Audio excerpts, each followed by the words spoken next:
States of America and to the republic for which it stands, one nation, under God, indivisible, with liberty and justice for all. Roll call, please. Councilmember Bill Reinhardt, Here. Mayor Matt Watkins, Here. Councilmember Rick Johannes. Here.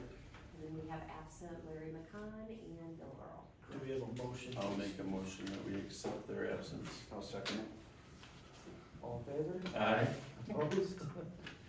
All right, consent agenda. Nothing to add on that. Okay. Any questions on that? Nope, I'll make a motion that we approve the consent agenda. Second All in favor? it. Aye. Opposed? Okay, new business. Well, it seems that it's just us, we can go with the current, correct? We missed public comment. Oh, I'm sorry.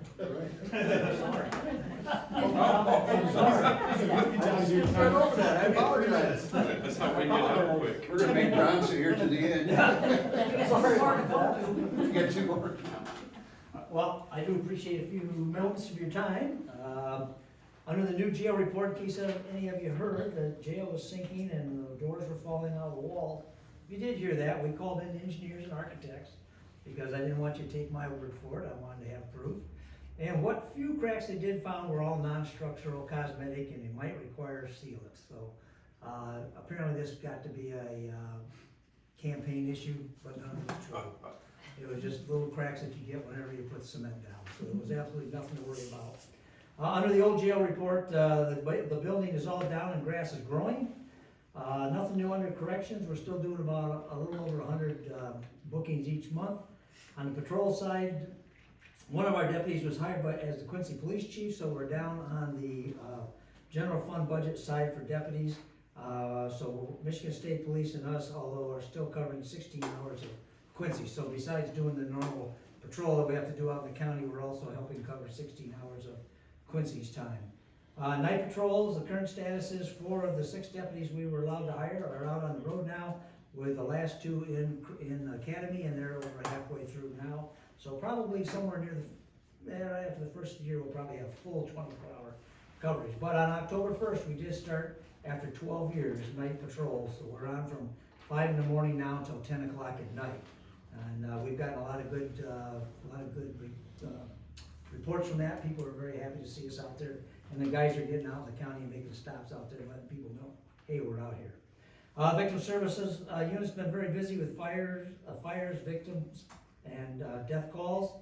Marine Patrol started out slow in the season, but when we got about halfway through, went into overdrive, and they were busy the last couple of months of the season. Coldwater Lake, of course, we had that fatal. And in relation to that, on 10-3, the Sheriff's Office arrested Zachary Asher Adams and Tasha Monique Adams, both of Fort Wayne, on several felony warrants involving Coldwater Lake fatal above, marine safety neglect, crippling homicide, reckless operation, false felony report, accessory after the fact, and conspiracy to report a false felony. So we certainly want to get the word out that we need to slow down on those lists. New laws, nothing new. Sheriff's Quarterly, 2,936 complaints. 233 traffic stops, 59 property damage accidents, 7 PIs, and 101 car deers. We had 8 B&Es, 24 domestic abuse, 10 assaults, 9 larcenies, 104 arrests, and 311 folks were booked through the jail. For the city of Bronson here, we actually came in for 44 complaints. 22 of those were just to assist your department. So the bulk of that for us is covering your department, got the city for the most part. The most serious, we did have a CSC exposure we assisted on. The top 3 were the AOAs, assisting year officers. We had picked up 8 on warrants, and we helped with 2 special events. Traffic stops, we had 7, and none of the property checks or alarms that your folks got all of those. No accidents, and the drop-off box this month, at the end, year to date right now, is 624 pounds of pills that we've taken in. So, got those off. And this will probably be my last meeting as your sheriff, so I want to thank all of you folks for being as supportive as you had. I know all of you have came to our rescue when it came time to get the night patrols back. Even though it took 12 years, it took us, it took people like you getting out there and saying, hey, we need it. And the same thing with the new jail. It took folks like you to get up and say, hey, we need this and get it done. So thank you for that. I'll miss all of you. I'll miss coming to the meetings. May stop by and harass Frank a little bit, just to keep him on his toes. Please do. But other than that, thanks so much. I'd like to thank you Thank you. for all your years of service. I appreciate Thank you it. Thanks. for all you've done. Thank you. Thanks for your hard work getting the 24-hour Yeah. up and running Yeah, again, it's 'cause, been a long haul. yeah, it's definitely Yeah, worth it. all right, thanks, folks. Yep. Thank you. Thank you. Thank you. Okay, now on to anybody else. Thank you, sir. Okay, new business, the drinking water asset management grant presentation and finding. Thank you, Mayor Watkins. This grant was recently closed out. The project began in 2021 and assisted with the city completing our distribution system materials inventory for lead service lines. That is due at the end of the year, so that's been completed. Mike Schwartz from Bryan and Newhoff is here to discuss the findings. Yeah, All right, hand it over to Mike. thank you very much. As Brandon mentioned, this has been a long process since the beginning. So back in 2019, the city required the communities to determine how many lead services or what their materials were in their water system. So in 2019, Chuck created what was called a PDSMI, which is a preliminary material list. And so that was basically an educated guess on information he might have. And then all the communities in the state were given 5 years to actually do a physical verification. So the deadline was set for January 1st of 2025. Since then, they changed it and it's actually due Wednesday of this week, which is the good news is you guys are done with that and we were able to do that with the grant.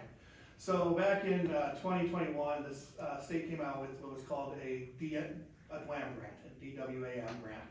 And it was a 3-year grant, and the purpose of that was to identify a random assortment of 20% of your system to pothole and verify the inside of the materials. And with that data, extrapolate that data out to the rest of the system. So there were some good things and some bad things about that. Was one, it gave you a pretty good idea, hopefully, of what you have in your system, but it doesn't necessarily tell you accurately where all of them are.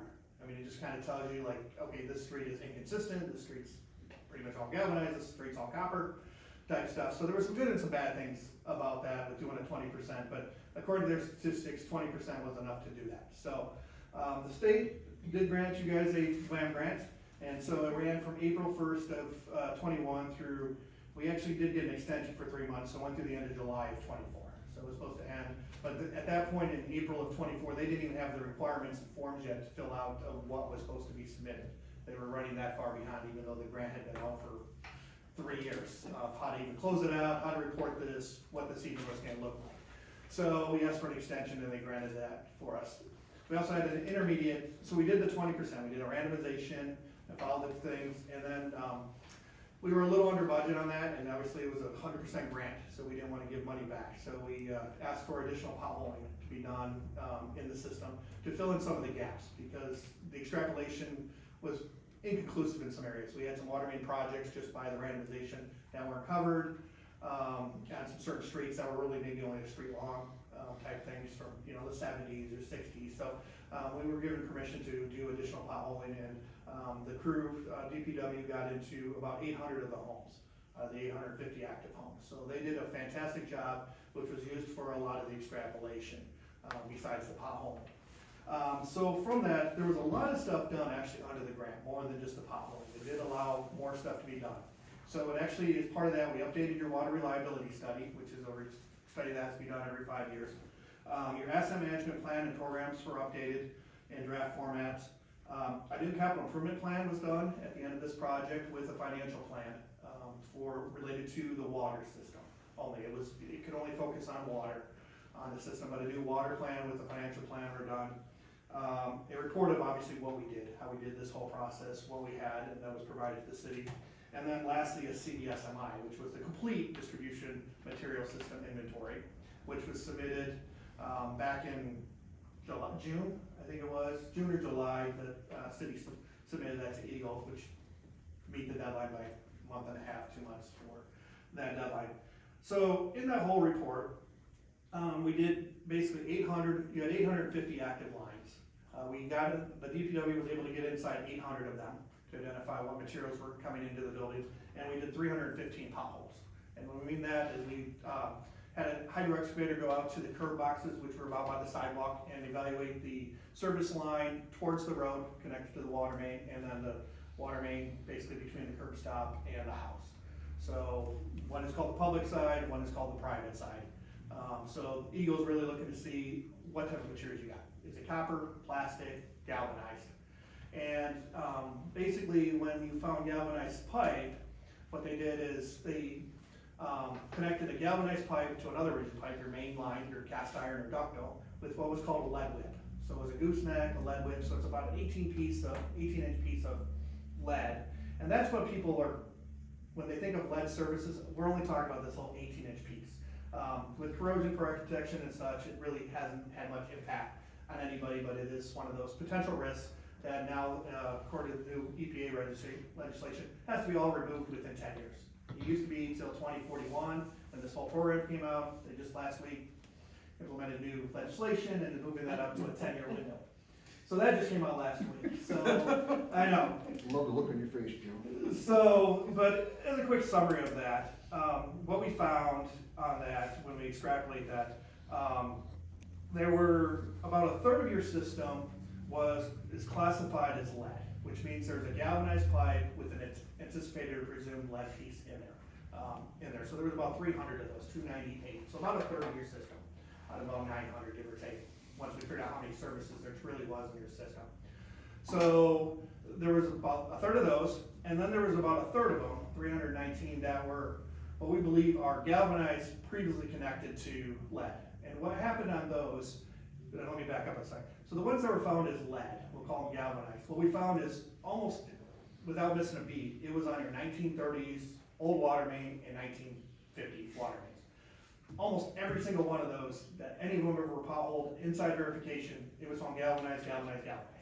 So, which was very, very common back in that era.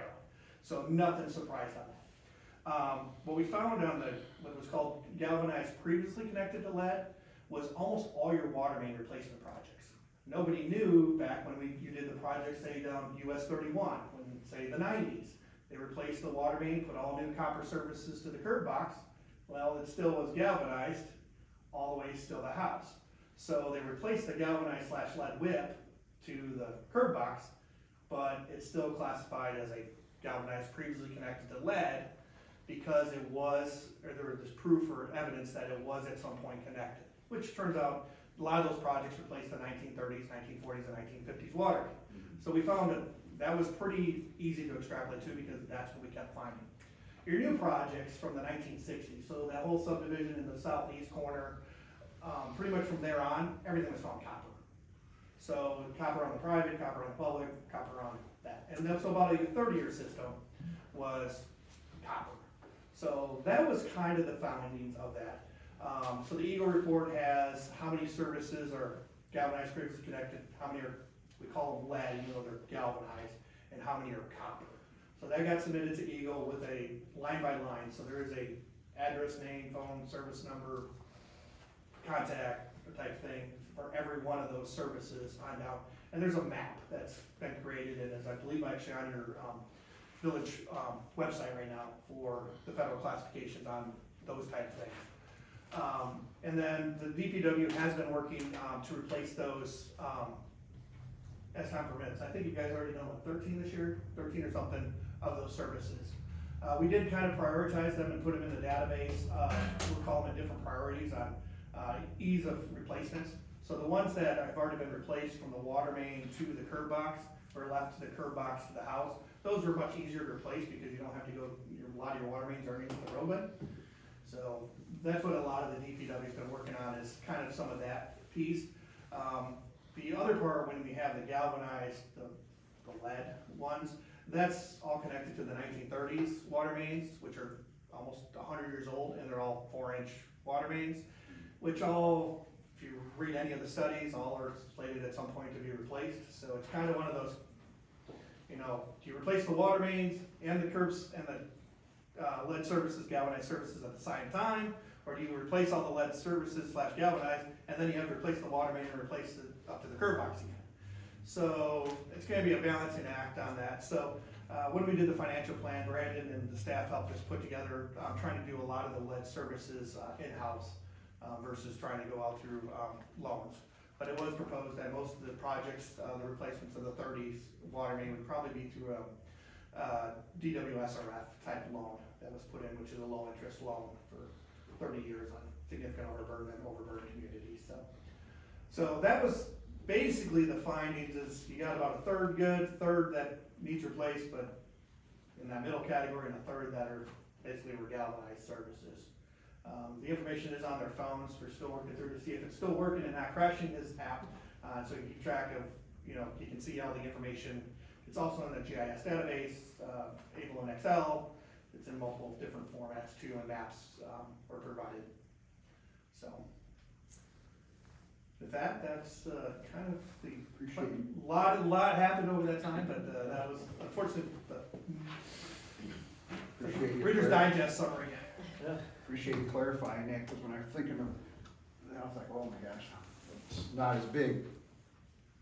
Yeah, no, it's Smaller sections. Yeah, even when they were talking Flint, all these lead services, Mhm. I think I heard overall out of the 10,000 or whatever services, they only found 11 true lead services that actually went from the main to the house. They were all these little lead whiffs. So when you hear Flint and all this lead, Mhm. they didn't find that. They found galvanized with these little lead pieces at the main. Is there any questions? No. Thank you. Thank you. Appreciate it. Okay, approve the snow emergency ordinance. Thank you, Mayor Watkins. The ordinance in your package gives the city manager or their designee the authority to issue a snow emergency during extreme snowfall situations. The ordinance would prohibit on-street parking during an emergency, allowing DPW to clear the snow efficiently. It gives the police department the ability to tow vehicles if that is necessary. Any questions on that? Obviously hope we don't have to use it. Did we not have anything like this before? Not an ordinance, no. I mean, we've issued them before, but we didn't have the authority to tow anything or anything like that. Okay. I'll approve the snow emergency ordinance. I'll support. All in favor? Aye. Opposed? Okay, the mayoral marriage regulations, resolution 24-10-12. Thank you, Mayor Watkins. You were recently asked about performing wedding services, which is permitted under Public Act 211 of 1972. This has been done over the years, but the city does not currently have any set regulations or designated fee for that service. The resolution would provide both. The fee would be set in the next agenda item when we're going to talk about fees. Actually, 2 items from now. Any questions on that? Not really. No. I'll make a motion to approve resolution 24-10-12. I'll second All in favor? Aye. Opposed? Okay, the board and commission appointments, resolution 24-10-13. Thank you, Mayor Watkins. Michelle Van Wormer is no longer able to serve on the Bronson Housing Commission Board. Her term is set to expire in 2028. Robin Lisinski is willing to serve the remainder of the term on that board with council approval. it. I will approve Robin Wazinski, serve on that board. I'll support. All in favor? Aye. Opposed? Approve the fee schedule 24-10-14. Thank you, Mayor Watkins. The resolution in your packet updates the city fee schedule for planning and zoning, rental fees, assessing fees, and mayoral marriages. For facility rentals, the new schedule increases the price for park building rental and the deposit amount. For city residents, the price to rent a park building would go from $50 to $75, and the deposit would increase to $125, up from $100. All other facility fees would remain the same. The increase would allow us to better cover expenses related to cleaning up or damages to buildings. The zoning fees, the new schedule includes new rates for planning and zoning expenses for permits, plats, variances, and rezonings. Changes proposed will help better cover staff time for review and cover fees related to issuing public notices, which includes publication in the newspaper and postage, both of which are continuing to rise in price. And then for mayoral marriages, it sets the fee for that at $50. Any questions? We've had a lot of damages left over from these rentals. More cleanup More damage, yeah. I don't have any questions. Have Have a motion? a motion to approve resolution 24-10-14. And I will definitely second. All in favor? Aye. Opposed? Okay, city staff comments. Scott? Thanks. Had a very successful fire prevention week last week. We went into the schools, talked to all the children about what to do if a fire breaks out in their house. That week culminated with our fire safety open house with the Branch County Fire Safety Trailer. We had over 100 students come in and actually practice what we taught them in the safety trailer. So I'd like to thank all those area businesses and people that supported that project. Other than that, our fire academy countywide will be starting up here in a couple of weeks, and Bronson has 5 students that are going into the fire academy. So we're at 28 firefighters, which is absolutely amazing, and everything's going well. Thank you. Satellite station doing well still? Yep, up and running, and the insurance savings for the folks out there should be coming into effect pretty quick. But yeah, it's been an absolute game changer for us, even on fires to the north. Typically about the time we would run out of water, the tanker is showing up from the satellite station, and that's bridging the gap until our mutual aid partners are able to get there. So Oh, very nice. there's been times, in the past where we would sit there for 3 or 4 or 5 minutes without water, and the fire would regain some of what we've taken away from it. Now we're able to just continually flow water. It's been an absolute game changer. Very nice. Those folks out there, they're filling up through irrigation, is that how they're doing, Scott, or? We put an irrigation well in at the satellite station that will flow 400 gallons per minute so that we can fill our tanker there, and our mutual aid tankers can also fill there as well. There are farmers that have offered that. My concern is in the wintertime, if someone pulls the wrong valve, you can cause a lot of damage very quickly if the irrigation system were to freeze. So it's a little better having something that we can control ourselves.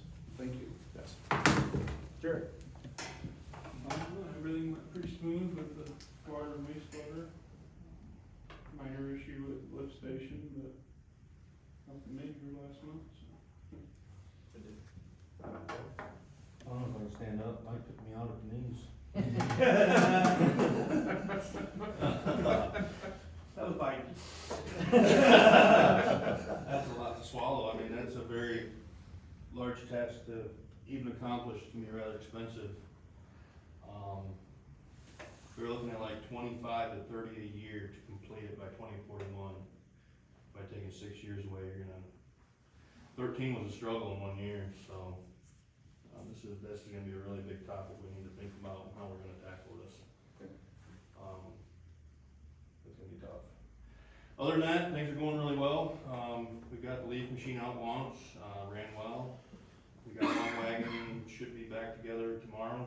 We got a new hydraulic cylinder done under it. Other than that, we got our salt for the winter. Trucks are pretty much ready to go for winter. Some stuff's winterized. Looking good, so. So on a leaf schedule, this is me as a citizen, okay? Do you have a schedule when you're running that, just so I'm not killing my grass out front? When you see me, I'll be there. I mean, it's very hard. We start in the northwest, southwest, and out around. Leaves are heavy, it could be a week and a half before you see us again. It just gives everybody the same opportunity. And when you start, make sure you run on your right side only. So like you follow the gutter pan, you go down, you turn around, you follow the gutter pan back, you just keep weaving Yeah. through town Yep. and back and forth. So I mean, it's just, long as nothing breaks, I don't see less than a week. After we've been there a week-ish, we should be back. Unless all these trees decide to just, then we're gonna be, And that's what I'm worried about. that's when we're gonna be hammer time. I mean, it's just gonna be I think it's, yeah. a lot, so. Other than that, things are going good. It is? Thank you, Joe.